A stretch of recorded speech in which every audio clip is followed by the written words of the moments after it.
Hello, Peter here from the Australian Worm Firm, and in this week's Thursday tip we're going to talk about how to make worm tea, or specifically activated aerated compost tea. This is a way to extend your worm castings and make them even more potent so that you can use the activated tea on your garden to help not only with fertilising your garden but also with improving your plant's resistance to various pests and diseases. To make last week we talked about making a worm casting extract where you use some worm castings in a calico bag, place it inside a bucket of rainwater and allow it to steep in that bucket until you get a product that we call worm casting extract.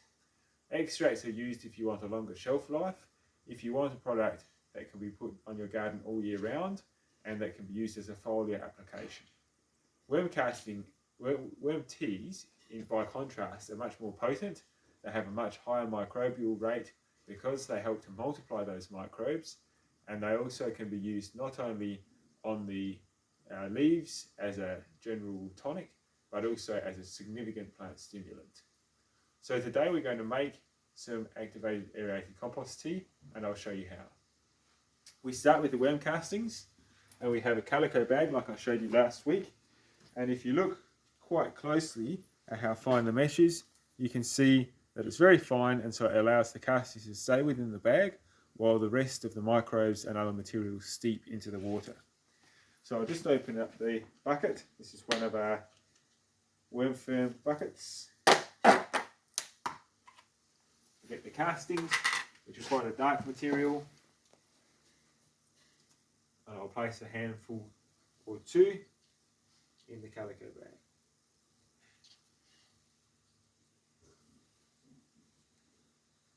Maybe 3.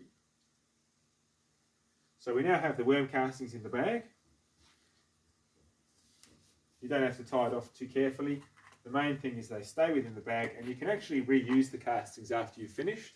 So when you finish making your extract or your tea, you can actually replace the castings in the bin and they'll be reactivated ready for next time. Let's now move across here and I'll show you the worm tea setup. So we have an aquarium bubbler, as you can see here. And this is pulsing and releasing into the water a steady stream of bubbles. So we have rainwater in a bucket here.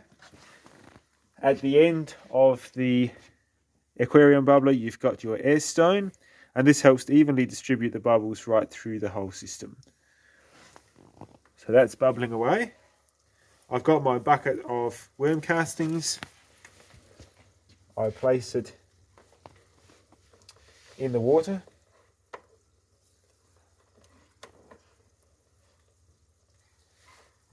And tie it off. Move the bag down in the water, same as last time. We squeeze the bag a little bit.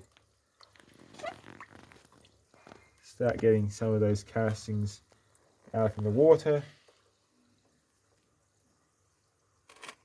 And eventually the bag will get wet and it will just stay down.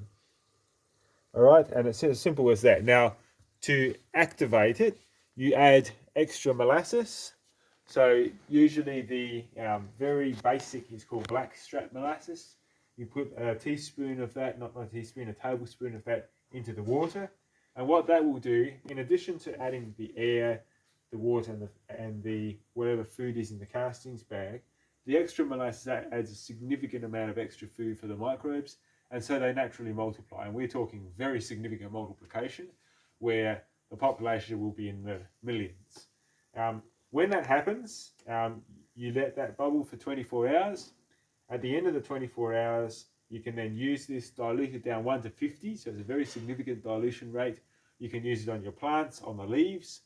You can also spray on the ground around that area, or if you're doing germination, you can coat the seeds in it.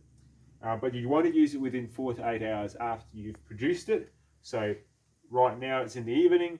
It will be tomorrow evening that you would use this product, and you'd use it basically in that evening. You wouldn't leave it till the next morning. Once it stops bubbling, there's no extra air going into the mixture, and they'll start to not only run out of air, but also after a certain period of time they'll start running out of food because you massively multiply your population. So there are some advantages and disadvantages with worm teas.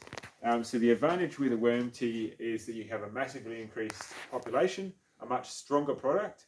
So when you apply it to the leaves, you can actually use it to help in the phyllosphere, which is around the leaf and stem area, to actually deal with pests and diseases. So it is a bit of a disease medicine, if you want to call it that, for plants. And obviously you also use it as a food to help the plant extract more of that goodness, as a massive micro boost for the soil as well. One of the advantages is you massively multiply, but you're usually multiplying a smaller range of those good bacteria rather than the really wide range that you'll get with an extract. And for that reason, they usually use it during the summer months when it's more suitable, whereas an extract would be used all year round. So the tea is very useful. There are some businesses out there that apply the tea as their main line of business. What you'll find is they won't make the tea and then drive to the farm. They'll actually have the tea bubbling as they drive on site, and they'll spray the trees from the IBC tank with the tea in it right on site. So it is very useful. It's a good product to make, and it is the strongest worm liquid available. So over the last 3 weeks, we've talked about worm juice, worm casting extract, and worm tea. Next week, we're going to talk more about which one is best for which situation, what are the advantages and disadvantages of each one, and have a think about which one's best for you. Thanks very much for watching. That was your Thursday tip. Thank you.